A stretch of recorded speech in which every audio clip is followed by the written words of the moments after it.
خوش قسمتی سے مسلمانوں کی ایک بہت بڑی تعداد مساجد کا رخ کرتی ہے اور نمازوں کی ادائیگی کا خصوصیت کے ساتھ اہتمام کرتی ہے۔ یہ بھی رب تعالیٰ کا کرم ہے کہ رب تبارک و تعالیٰ نے ماہ رمضان میں بھی خوش نصیبوں کو نماز کی ادائیگی کی توفیق عطا فرمائی، ورنہ جو آبادی ہمارے اطراف میں موجود ہے اگر وہ ساری کی ساری مساجد میں آ جائیں تو یقیناً ہماری مساجد میں جگہ کم پڑ جائے، اتنی آبادی ہے۔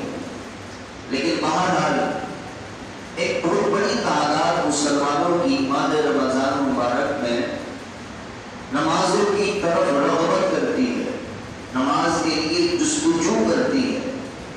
تو جو جستجو، جو کوشش ہم ماہ رمضان میں نماز کی ادائیگی کے لیے کرتے ہیں، اگر دیگر دنوں میں بھی اسی انداز سے نماز کی ادائیگی کے لیے کوشش کی جائے تو انشاءاللہ ہمارے معاشرے سے جو بے نمازی کی نحوست ہے وہ دور ہو جائے گی۔ اللہ تبارک و تعالیٰ ہمیں نماز سے محبت عطا فرمائے کہ جس طرح ہمارے دن بھر کے شیڈول میں یہ شامل ہے، رمضان کی علاوہ کی بات کروں تو 3 ٹائم کھانا ضرور کھانا ہے، ناشتہ، دوپہر کا کھانا، رات کا کھانا۔ یہ 3 اوقات ہماری زندگی میں ایسے ہیں کہ ہر ایک اس وقت کا انتظار کرتا ہے۔ صبح اٹھ کر سب سے پہلی چیز جس کا انتظار ہوتا ہے وہ ناشتہ ہے۔ ناشتے کے بغیر ذہن ہی نہیں جناب کام پر جانا ہے۔ ناشتہ ملے گا، کام پر جانے کے لیے لیٹ ضرور ہو جائیں گے لیکن ناشتہ کر کے جائیں گے۔ تو جس طرح ہمارا ان کھانے پینے کے معاملات کے لیے یہ طے ہے کہ جناب اس کے بغیر چارہ نہیں ہے، تو جو ربی رزق عطا فرما رہا ہے اگر اس کا حکم 5 وقت مان لیں گے تو اللہ تبارک و تعالیٰ اس کی برکت سے ہمارے رزق میں مزید کشادگی ہی عطا فرمائے گا۔ اللہ تبارک و تعالیٰ مزید ہمارے رزق میں خوشحالی ہی عطا فرمائے گا۔ اور نماز کی برکات میں یہ شامل ہے کہ جو نماز پڑھنے والا ہے اللہ تبارک و تعالیٰ اس کی روزی میں برکت عطا فرماتا ہے، اور جو بے نمازی ہے اللہ تبارک و تعالیٰ اس سے ناراض ہوتا ہے۔ اور احادیث طیبہ میں قرآن پاک کی آیات میں کثرت کے ساتھ جس چیز کا حکم ملا وہ نماز ہے۔ اور پیارے محبوب علیہ السلام نے ارشاد فرمایا کہ قیامت کے دن سب سے پہلے جس چیز کا سوال ہوگا وہ نماز ہے۔ قیامت میں سب سے پہلا جو سوال ہوگا وہ نماز ہے، اور اگر نماز میں ہی پھنس گئے تو پھر دیگر آگے کے معاملات میں بھی وہ انسان پھنستا چلا جائے۔ اور پیارے محبوب علیہ السلام نے نماز کے فضائل بڑی کثرت کے ساتھ بیان فرمایا۔ اللہ کرے کہ ان احادیث طیبہ پر ہم عمل پیرا ہو جائیں۔ پیارے محبوب علیہ السلام کے بڑے پیارے صحابی حضرت سیدنا عثمان غنی رضی اللہ تعالی عنہ نے ایک بار کسی مقام پر وضو کے لیے پانی منگوایا۔ پانی منگوا کر پیارے محبوب علیہ السلام کے اس پیارے صحابی نے وضو کیا۔ وضو کرنے کے بعد پیارے محبوب علیہ السلام کی اس تعلیم کو بیان کرتے ہوئے فرمایا کہ اس مقام پر ایک بار پیارے محبوب علیہ السلام نے بھی اسی انداز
ذات سے انہیں پاک و صاف فرما دے گا. ایک کاش اللہ کرے یہ فضائل ہمیں یاد رہیں کہ اللہ تبارک و تعالیٰ ہمارے گناہوں کو معاف فرما رہا ہے تو ہم کیوں نہ نماز کی ادائیگی کریں, کیوں نہ نماز کی پابندی کریں. اور ایک اور حدیث پاک میں پیارے محبوب علیہ السلام نے ارشاد فرمایا کہ جب نماز پڑھنے والا نماز میں کھڑا ہوتا ہے تو اس کے گناہوں کی جو گٹھری ہوتی ہے وہ اس کے سر پر رکھ دی جاتی ہے. اس کے جتنے بھی گناہ ہوتے ہیں اس کے سر پر رکھ دی جاتے ہیں. اب بتائیے جناب کسی کے سر پر کوئی چیز رکھی ہو تو جب وہ جھکے گا تو وہ گر جائے گی, وہ گر جائے گی. پیارے محمد علیہ السلام نے بڑی خوبصورت مثال کے ذریعے فرمایا کہ جب بندہ انسان نماز کے لیے کھڑا ہوتا ہے تو اللہ تبارک و تعالیٰ اس کے گناہوں کو اس کے سر پہ رکھ دیتا ہے. جیسے ہی وہ رکوع کرتا ہے اس کے وہ سارے گناہ گر جاتے ہیں اور اللہ تبارک و تعالیٰ اس کے گناہوں کو معاف فرما دیتا ہے. اللہ تبارک و تعالیٰ تو ہمیں نماز کی ادائیگی کے لیے کس قدر رغبت دلا رہا ہے. اللہ تبارک و تعالیٰ نے نماز کی اہمیت کو سمجھانے کے لیے ہی حضرات انبیاء کرام علیہ السلام کی ادا کو برقرار رکھتے ہوئے امت محبوب کو 5 نماز ادا فرمائے. اور اللہ تبارک و تعالیٰ کی عبادت کرنے والوں کی کمی نہیں ہے. اگر کوئی بندہ اللہ تبارک و تعالیٰ کی عبادت نہ بھی کرے, پوری سرزمین میں کوئی بھی عبادت نہ کرے, لیکن اس کی عبادت کرنے والے فرشتے موجود ہیں جو اس کی عبادت کرتے ہیں. اور فرشتوں کو اللہ تبارک و تعالیٰ نے نماز کی طرح عبادت نہ دی کہ وہ قیام کرے, رکوع کرے, سجدہ کرے, بلکہ کوئی فرشتے قیام میں کھڑے ہیں, کوئی فرشتے رکوع میں ہیں, کوئی فرشتے سجدے میں ہیں. وہ ایک مخصوص عبادت کے تحت رب تعالیٰ کے حکم کو بجا لا رہے ہیں. کسی ایک مخصوص انداز کے مطابق رب تعالیٰ کی عبادت کر رہے ہیں. لیکن انسان کتنا خوش نصیب ہے, بندہ کتنا خوش نصیب ہے کہ تمام فرشتوں کی عبادتوں کو مجموع بندے کو نماز کی صورت میں ملتا ہے. کہ فرشتوں کی ادا کو ادا کرتے ہوئے بندہ قیام بھی کرتا ہے, رکوع بھی کرتا ہے اور سجدہ بھی کرتا ہے. اور جو شخص نماز نہیں پڑھتا اس کے لیے احادیث طیبہ میں وعید بھی بیان فرمائے گی. اس کے لیے فضائل کے ساتھ ساتھ عذابات کا بھی ذکر فرمایا گیا کہ پیارے محمود علیہ السلام نے ارشاد فرمایا کہ بندہ جو جان بوجھ کر نماز چھوڑ دیتا ہے تو اس کا نام جہنم کے اس دروازے پر لکھا جاتا ہے کہ جہاں سے وہ داخل جہنم ہوگا. اگر دنیا کے کسی کھانے میں ہمارا نام لکھا ہو اور پتہ چل جائے جناب یہاں سے اطراف میں جہاں بھی پکڑا گیا بند کر دیا جائے گا تو بندہ خوف زدہ ہو جاتا ہے. جناب میرے لیے وہاں جاری ہو گیا ہے, اب میں اس طرح کھلے عام نہیں کر سکتا, کبھی بھی میرے جرم کی پاداش میں مجھے بند کر دیا جائے گا. لیکن ہمیں نماز کے ذریعے بتایا جا رہا ہے, نماز کو چھوڑنے کا وبال بتایا جا رہا ہے کہ جان بوجھ کر جو ایک نماز بھی چھوڑ دے, 5 نمازیں تو دور کی بات, ایک نماز کے بارے میں یہ فرمایا کہ جو جان بوجھ کر ایک نماز کو چھوڑ دیتا ہے تو اللہ تبارک و تعالیٰ جہنم کے اس دروازے پر اس کا نام لکھتا ہے جس سے وہ جہنم میں داخل کیا جائے گا. اسی طرح پیارے محبوب علیہ السلام کو معراج کی رات بہت سارے مناظر دکھائے گئے, جنت کی بھی سیر کروائی گئی, جہنم کے بھی نظارے کروائے گئے. پیارے محبوب علیہ السلام کو عذابات دکھائے گئے. آقا دو جہاں صلی اللہ تعالیٰ علیہ وسلم نے معراج کی رات ایک منظر یہ دیکھا کہ جہنم کے اندر ایک شخص ہے کہ جس کے سر کو کچلا جاتا ہے, اس کے سر کو کچلا جاتا ہے. جب اس کا سر کچل دیا جاتا ہے تو دوبارہ وہ ٹھیک ہو جاتا ہے اور اس طرح اسے عذاب کا سلسلہ جاری رہتا ہے. اللہ تبارک و تعالیٰ اسے عذاب دیتا رہتا ہے. پیارے محبوب علیہ السلام نے یہ منظر دیکھنے کے بعد حضرت جبریل علیہ السلام سے استفسار فرمایا کہ یہ کیا ہے, یہ کون سا گناہ کی سزا ہے. تو حضرت جبریل علیہ السلام نے عرض کی یا رسول اللہ یہ وہ لوگ ہیں کہ جو نماز کو بوجھ سمجھا کرتے تھے, جو نماز کو چھوڑا کرتے تھے, یہ انہیں ان کے گناہ کی سزا دی جا رہی ہے. تو آج اگر صرف ہم تصور کریں کہ اگر ہمارے سر کو بھیج دیا جائے, دبا دیا جائے, سر پر کوئی چوٹ آ جائے تو کس قدر تکلیف ہوتی ہے.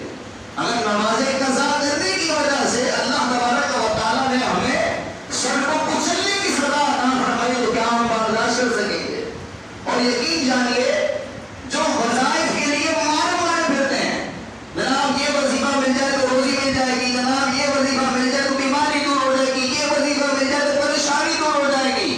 اگر کسی کو نماز کا وظیفہ بتایا جائے تو اسے نماز بوجھ لگتی ہے۔ جناب کوئی آسان وظیفہ بتاؤ، کوئی آسان وظیفہ بتاؤ، نماز تو بہت مشکل وظیفہ ہے۔ تو جناب نماز بہت مشکل وظیفہ ہے، تو آپ سوچ لیجیے، سمجھ لیجیے کہ آپ اپنے اوپر رحمتوں کے دروازے خود بند کر رہے ہیں، آپ اپنے اوپر بیماریوں کے دروازے خود کھول رہے ہیں، آپ اپنے اوپر پریشانیوں کے دروازے خود کھول رہے ہیں، آپ اپنے اوپر مشکلوں کے دروازے خود کھول رہے ہیں، آپ جگہ جگہ مارے مارے پھر رہے ہیں، ہر ایک کے دروازے پر جا رہے ہیں، لیکن رب تبارک و تعالیٰ کے دروازے ایسے ہیں کہ ہر وقت کھلے ہیں۔ رب تبارک و تعالیٰ تو خود کامیابی کی طرف بلا رہا ہے، اپنے منادی کے ذریعے روزانہ 5 مرتبہ پیغام دیتا ہے، یا السلام، آ جاؤ نماز کی طرف، آ جاؤ نماز کی طرف۔ اور رب تبارک و تعالیٰ جو نماز کی طرف بلا رہا ہے تو ساتھ میں بشارت بھی دے رہا ہے، ساتھ میں خوشخبری بھی دے رہا ہے کہ جب حی علی الصلاۃ نماز کی طرف آ جاؤ گے، حی علی الفلاح، کامیابی تمہارے قدم چومے گی، کامیابی تمہیں رب تعالیٰ عطا فرمائے گا۔ تو دنیا میں مارے مارے پھرتے ہیں، رب تبارک و تعالیٰ کی بارگاہ میں سر کو جھکائیے، اللہ تبارک و تعالیٰ غیر کے آگے سر جھکانے سے ہمیں محفوظ فرما لے گا، غیر کی محتاجی سے محفوظ فرما لے گا۔ اور نماز کی سب سے بڑی جو فضیلت یہ ہے کہ اللہ تبارک و تعالیٰ نمازی کو قیامت کے دن اپنا دیدار عطا فرمائے گا۔ اللہ کریم ہم سب کو ماہ رمضان کے بعد بھی نمازوں کی ادائیگی کی توفیق عطا فرمائے۔ اللہ کرے یہ مساجد کی رونقیں بڑھی رہیں، ہم مساجد کو آباد کریں، انشاءاللہ اللہ تبارک و